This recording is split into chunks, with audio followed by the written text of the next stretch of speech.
This week on Stephen A's World. I had a viral pneumonia. My lungs were inflamed, and as the next couple of days went on, when I got home, it got increasingly worse. And my wife saw some blood and stuff that I was coughing up, and went and got checked. And it was coming from the viral pneumonia, but I had fluid in my lungs. I had some fluid around my heart, so they followed up on it, did an EKG and echo and everything, and basically, the way your heart pumps out, 55 to 60% of your ejection fracture is a good number. I was at 30, and I got a quick text message saying, "Don't take time, pack a bag real quick, head to the emergency room.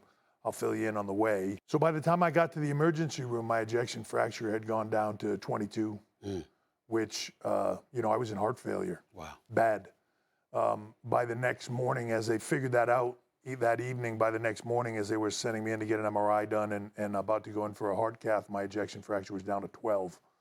So I was I was nosediving and sort of at the 1 yard line of, where you need to be and or where you don't want to be, really, for your family and your future. When they tell you it's 99%. It gets real. We have 3 young girls, 15, 13, 11. Suddenly I come home, I'm a little bit sick, and their dad, who's, strong always, suddenly is in the hospital. And I don't know if they understood the consequences of it, but, there's moments in there where you, when they're putting you out for stuff and you think, is this it?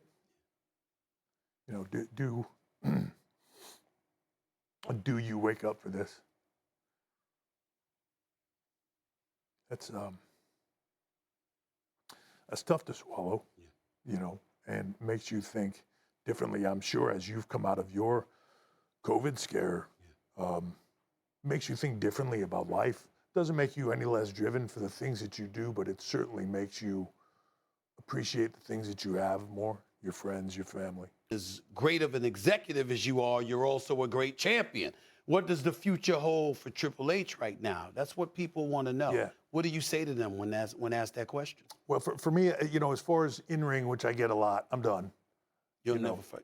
I won't. No, I would never wrestle again. First of all, I have a defibrillator in my chest, which, probably not a good idea for me to get zapped on live TV. How about that? Subscribe to ESPN Plus to tune in.